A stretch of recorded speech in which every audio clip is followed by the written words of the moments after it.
Indonesia, Salum Nusantara dari Sabang sampai Merauke, dari Miangas sampai Pulau Rote. Mantala iman kita, mantala kasih kita, mantala pengharapan kita. Tentunya dalam Yesus Kristus menjadi Tuhan dan Juru Selamat kita dan Juru Selamat dunia. Jangan katakan bahwa Yesus itu bukan Tuhan. Jangan katakan pula bahwa Yesus itu bukan Juru Selamat. Dia adalah Tuhan, dia adalah Juru Selamat. Kalau engkau percaya, engkau akan diselamatkan. Engkau tidak percaya, engkau akan dihukum. Yohanes 3 ayat 36. Karena Yesus sudah berkata, akulah jalan dan kebenaran dan hidup. Tiada seorang sampai kepada Allah kalau tidak melalui aku. Dan Petrus juga menimpalinya dalam Kisah Rasul 4 ayat 12. Dan keselamatan tidak ada dalam siapapun juga selain dalam Dia, Yesus Kristus. Karena di bawah kolong langit ini tidak ada nama lain yang diberikan kepada manusia yang olehnya kita diselamatkan. Dan Petrus menimpalinya juga, percayalah kepada Tuhan Yesus Kristus, maka engkau akan diselamatkan, engkau dan seisi rumahmu. Mantap, selamat sore bagi kita semuanya. Kiranya kekuatan Tuhan, kekuatan firman, kekuatan Roh Kudus, kekuatan doa, kekuatan iman dan damai sejahtera Allah dan karunia Allah yang berlimpah-limpah itu akan terus menyertai hidup kita. Puji nama Tuhan. Kepada bapak-bapakku, ibu-ibuku, opung-opungku, semualah ya, teman-teman sebayaku, kiranya Tuhan memberkati. Ini karena ada orang-orang muda, sebagian kecil, kiranya juga mereka diberkati oleh Tuhan. Tuhan memberkati. Puji nama Tuhan. Dan kita akan tetap masih bersama dengan ayat yang kita sudah tadi pagi kupas, sekarang masih kita kupas ya. Tapi sebelumnya saya akan bacakan dulu. Kamu adalah garam dunia. Jika garam itu menjadi tawar, dengan apakah ia diasinkan? Tidak ada gunanya selain dibuang dan diinjak-injak orang. Jadi garam itu harus berfungsi. Tadi pagi kita sudah berbicara soal fungsi. Dan sekarang pertanyaan yang saya akan ajukan dari ayat ini akan berbeda. Apakah bahayanya kalau garam itu menjadi tawar? Bahayanya kalau garam itu menjadi tawar menurut firman Tuhan dalam Matius 5:3 adalah tidak ada lagi gunanya. Orang percaya kalau tidak hidup seturut dengan apa yang dikehendaki oleh Tuhan, kita tidak dapat menunjukkan fungsi kita, dikatakan tidak ada lagi gunanya.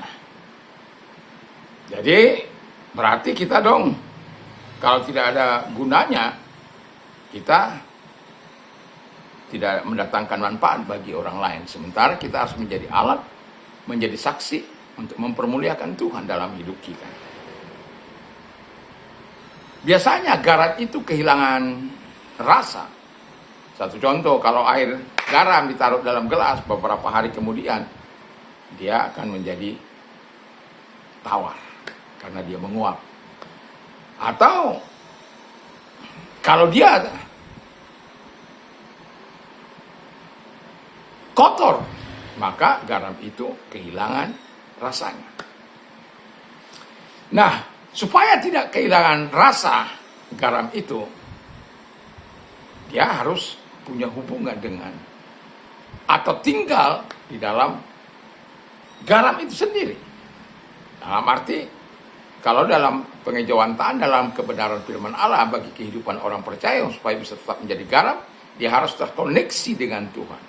Karena Tuhan sudah katakan, di luar aku kamu tidak dapat berbuat apa-apa. Yohanes 15 ayat yang kelima. Jadi di luar Tuhan kita tidak dapat berbuat apa-apa. Kita tidak menghasilkan apa-apa. Dan itulah sebabnya jangan biarkan engkau menjadi garam yang tak berguna, yang tidak ada gunanya. Tentu kalau orang percaya tidak ada lagi gunanya, ya sedih dong. Bukan hanya keluargamu yang sedih, bukan hanya familimu yang sedih, tapi Tuhan juga sedih karena tidak berfungsi sebagai garam.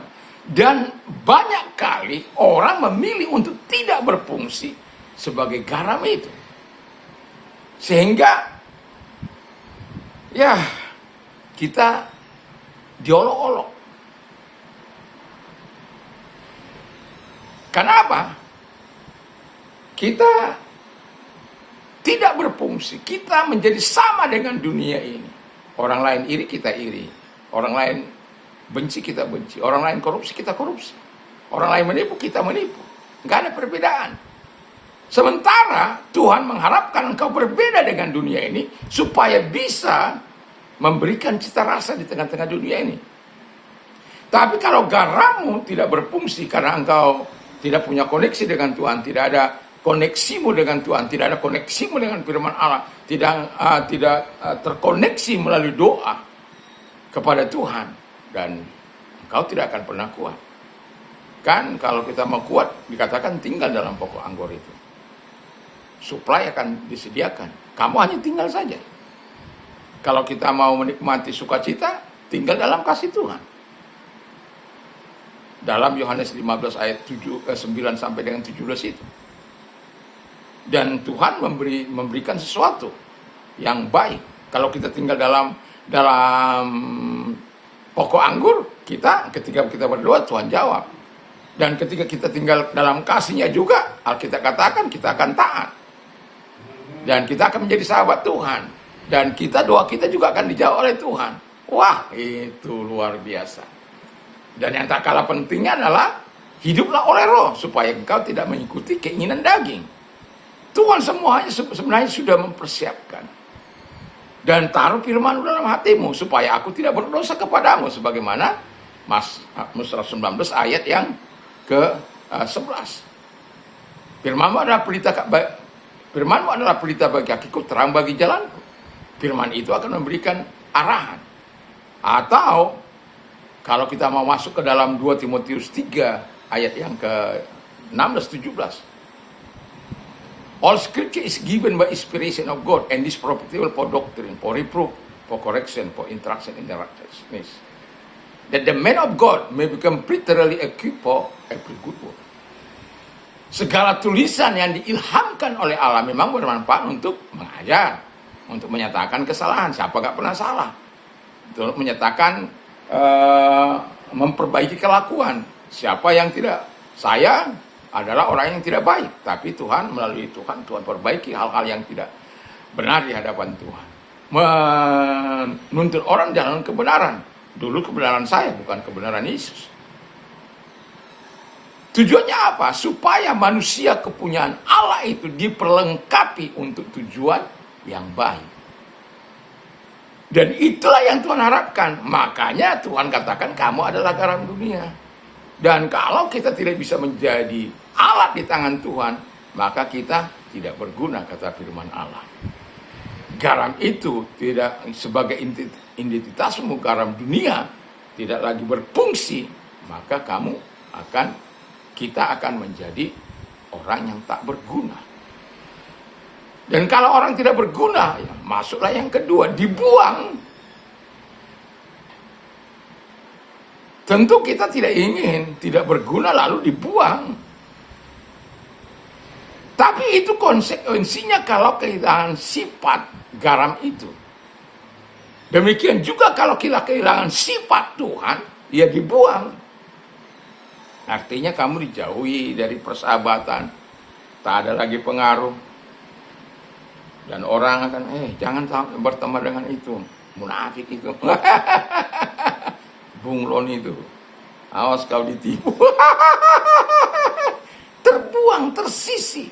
Dan tak ada orang yang percaya lagi kepada engkau. Karena apa? Perbuatanmu, tingkah lakumu, yang orang rasakan di sekitarmu.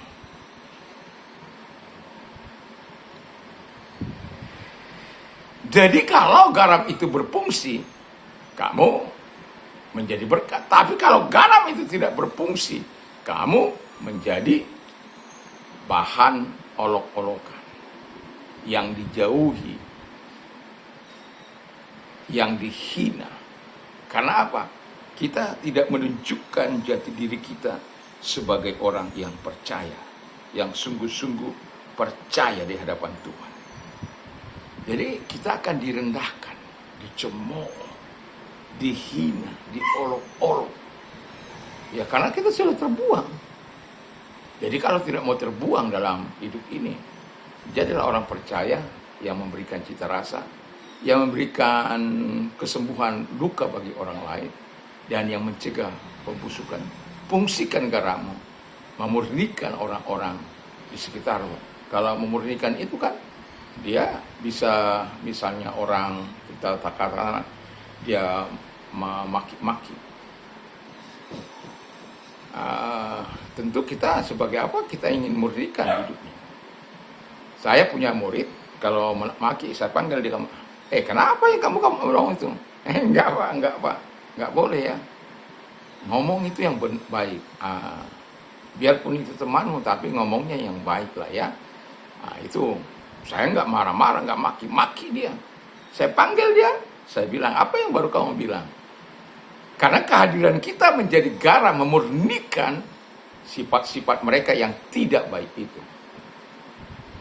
Supaya mereka tahu bahwa, dan kita juga sebagai pemurni itu, jangan hanya kita mengatakan kita nggak boleh itu, tapi kita ngomong, wah bahaya. Makanya salah seorang murid saya bilang begini sebelum dia tamat, nanti kalau saya berhasil, Bapak yang saya cari duluan. Kenapa? Ada apa? Kamu cari saya, mau kamu bunuh? Mau kamu sakiti? Enggak pak, enggak. Mau apa, saya bilang. Itu kesaksian kita. Artinya Bapak berbeda dengan yang lain. Kalau saya salah, Bapak nggak marah-marah, panggil, ada apa masalahmu, situasimu apa, kenapa kamu jadi begini, Bapak bertanya. Tapi kalau yang lain itu maki-maki, ada yang maki, ada yang apa, ya setiap orang berbeda, saya katakan. Tapi saya mau katakan kepada kita sebagai garam, kita harus hadir dengan cita rasa kita. Harus bisa mencegah pembusukan, harus bisa membalut luka-luka. Kebetulan anak ini yang broken home, ya. Dengan kita bertanya, dia akhirnya terbuka. Kita memurnikan sifat-sifat yang tidak baik itu, supaya ketika nanti di dunia kerja, dia betul-betul bisa melakukan hal yang benar. Dan itu bukan sesuatu yang mudah, ya.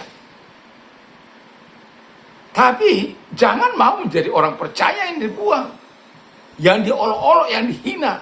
Ya kalau kamu berfungsi sebagai garam, sebagai apa, kamu dibuang, nggak ada masalah, kamu tetap bisa menjadi berkat di mana. Tapi kalau kamu memang sudah sama dengan dunia, sama dengan perbuatan-perbuatan setan, ya nggak bisa, nggak ada ampun. Artinya kamu yang memilih jalan itu. Tapi kalau kamu dihina, diolok, dicaci, dimaki karena kau percaya kepada Yesus, engkau sedang memuliakan Kristus. Kemuliaan Tuhan sedang turun atasmu. Bertahan di situ supaya engkau bisa melihat kebaikan dan kemuliaan Tuhan. Tapi kalau sudah kemuliaan Tuhan meninggalkan kita, kita hidup dengan dunia ini, ya kita dibuang. Bahkan Alkitab katakan kalau kita mati tanpa pertobatan, kita berada di tempat yang tidak menyenangkan itu, yang semua dihindari. Dan Tuhan tidak membuat itu bagimu. Neraka itu tidak dibuat untuk manusia. Neraka itu dibuat untuk si setan, karena dia melawan Tuhan pada mulanya. Tapi karena manusia mau menuruti setan, ya akhirnya tinggal di situ juga. Walaupun Tuhan gak merencanakan itu bagi Anda. Belum ada rencana Tuhan dalam kehidupan, dalam firman Allah 31.176 ayat 1189 pasal itu mengatakan, dalam 66 buku yang mengatakan bahwa neraka ini aku sediakan bagi manusia. Enggak ada. Cuma karena kita manusia mengikutinya, mengikuti setan, maksud saya mengikuti setan, maka kita dibuang ke situ. Di muka bumi ini kalau kita sudah terbuang di sini, dibuang lagi ke sana karena kita tidak berguna. Yang ketiga, terakhir, diinjak-injak orang. Kalau kita tidak menjadi apa yang disebut Kristus, kamu adalah garam dunia, ya sudah dibuang, lalu diinjak-injak orang, kata firman Allah. Kehilangan rasa, tidak lagi memberikan pengaruh, tidak lagi memberikan dampak yang baik, yang positif di tengah-tengah masyarakat atau di mana kita ada. Karena kita sama dengan dunia. buah-buah daging yang kita munculkan, buah-buah kegelapan yang ada dalam hati kita ini, pikiran jahat, percabulan, pencurian, kejahatan, dan juga iri, dengki, benci, mata jahat. Bagaimana itu mata jahat? Itu mata jahat itu Anda tahu, itu melihat orang seperti mau menyergap aja itu, atau ya macam-macam lah. Kalau Anda lihat orang mata jahat itu mengerikan ya, Anda akan ya, makanya kita tidak boleh. Dan Alkitab katakan bahwa kalau itu ada, itu menajiskan hidup kita. Dalam Matius 7 ayat 19, 20, 21.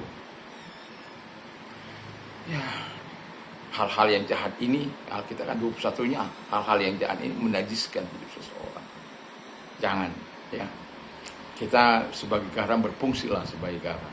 Tapi ini akibat, ya, kalau kita kehilangan fungsi kita. Kalau kita memilih, nah makanya saya katakan apakah bahayanya kalau garam itu menjadi tawar? Yaitu tadi, kita tak berguna, kita dibuang, lalu kita diinjak-injak orang. Tadinya yang harusnya kita mencegah moral yang buruk, jadi nggak bisa, karena moral kita juga buruk. Tadinya kita orang yang hidup benar, tidak lagi bisa membawa orang datang, kesaksian kita menjadi rusak. Kenapa? Kita melakukan apa yang tidak menyenangkan hati Tuhan. Kita tidak menjalankan fungsi kita sebagai garam. Makanya judul kita, jangan tawar, jangan menjadi tawar. Jangan sampai tawar, garam itu jangan sampai tawar. Itu sebabnya menjadi garam dunia, itu keinginan Tuhan. Tapi Tuhan tidak katakan, jadilah garam dunia. Kamu adalah garam dunia. Artinya begini, bahwa Tuhan itu kita tidak berusaha untuk menjadi garam. Kita tidak bekerja keras untuk menjadi garam. Enggak. Tuhan sudah katakan, kamu adalah garam dunia itu. Ini tersebut jelas, kamu adalah garam dunia itu. Jangan rusak garammu. Jangan rusak hidupmu dengan jalan tidak berguna. Akibatnya dibuang dan diinjak-injak orang. Dan sebagai terakhir, saya mau berikan ilustrasi. Ilustrasi perahu yang bocor. Jadi kalau ilustrasi perahu yang bocor, ini perahu sebenarnya bocornya kecil. Ya tidak berdampak untuk sebuah kapal ikan atau penangkap ikan. Tapi karena dia terus ditunda-tunda perbaikannya, nanti saja. Kan lama-lama itu merembes, air masuk ke dalam sela-sela kayu dan kemudian membuat lapuk. Padahal itu kecil bocornya tadi. Tapi karena dibiarkan terus-menerus dan pada akhirnya merusak kayu-kayu di sekitarnya karena air merembes ke situ. Dan kemudian ketika di tengah laut datang badai, hancur. Demikian kehidupan kita. Kalau dosa-dosa kecil kita pelihara dalam hidup kita, kita akan menenggelamkan kesaksian kita, kita akan menenggelamkan hidup kita, kita akan menenggelamkan iman kita, kita akan menenggelamkan kesucian kita, kita akan menenggelamkan kebenaran kita, kita akan menenggelamkan kehidupan kita sendiri. Tentu kita tidak ingin membiarkan hal-hal yang kecil itu merusak hidup kita. Dosa-dosa kecil yang kita pelihara, yang kita gemari, yang kita senangi, buang itu. Karena kalau engkau tidak buang itu akan menghancurkan hidupmu di masa kini maupun di masa yang akan datang. Saya sebagai hamba Allah mengatakan kepada kita, sebagai rekan-rekan, ya seperti saya tadi kemarin itu saya saksikan ada teman yang kecewa karena mendapat istrinya selingkuh. Lalu kemudian dia kecewa kepada Tuhan, garamnya dirusaknya sendiri. Ya, saya katakan kalau saya memang menemukan ada banyak seperti itu, tetapi kalau itu bisa saya apakan, saya akan mencoba untuk selalu hadir bersama dengan dia. Dan saya sudah melakukan itu bagi seorang yang betul-betul ditolak, betul-betul dibuang, betul-betul diinjak-injak orang. Tapi saya datang ke gubuknya yang tadinya hidupnya mapan begitu luar biasa.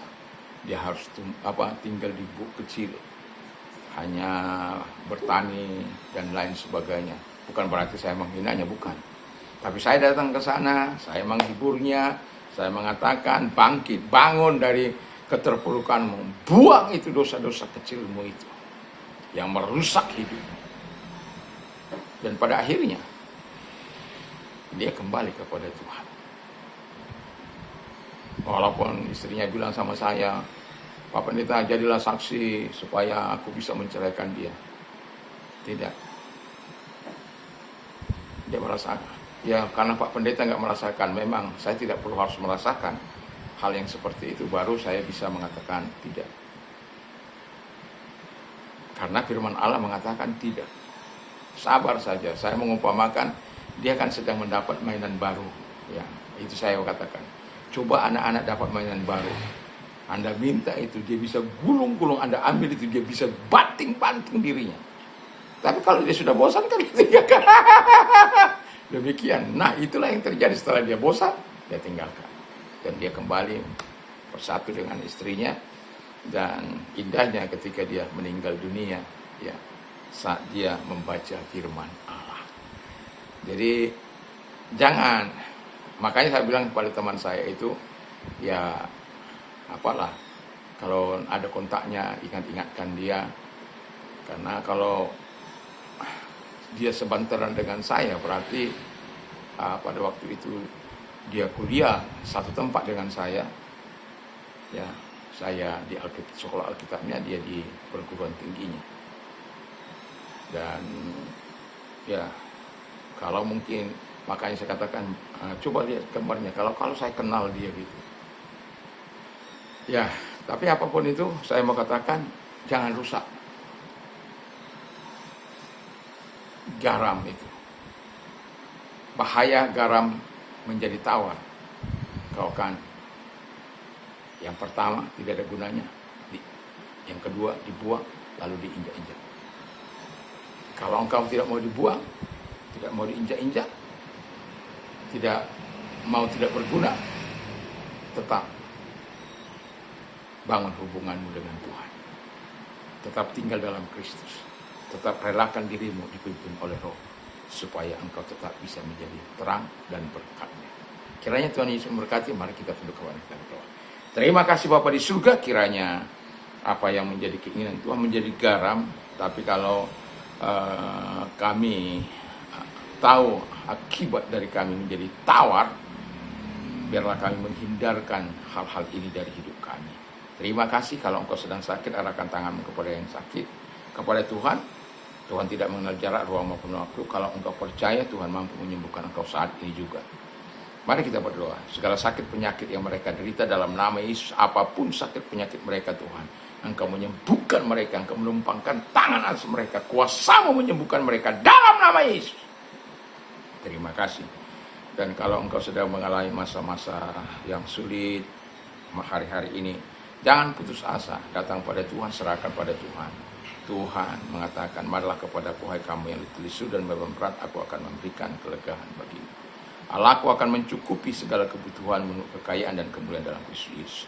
Mari kita berdoa. Tuhan, lihat tangan-tangan yang diarahkan kepadamu. Tuhan, tolong mereka, lakukan mujizat dan pertolongan-Mu kepada mereka. Di dalam nama Yesus kami bersyukur dan berterima kasih sebab pertolongan-Mu yang Kau lakukan dalam hidup mereka dalam masa ini. Amin. Selamat malam, selamat sore bagi kita. Kiranya kalau kita mau beraktivitas, jangan lupa ya untuk terus dalam Tuhan. Dan kalau kita mau istirahat, ya jangan lupa juga berdoalah, baca firman Allah. Kalaupun kita harus sendiri, ya kita harus lakukan. Tapi saya mengatakan ketika kita berdoa, 2-3 orang berkumpul atas namaku, aku ada di tengah-tengah mereka. Dan kalau kita meminta kepada Allah, 2-3 orang, 2 orang sepakat di muka bumi ini. Dan ini sedang menggoncang hati saya. Ayat ini sedang menggoncang hati saya hari-hari ini.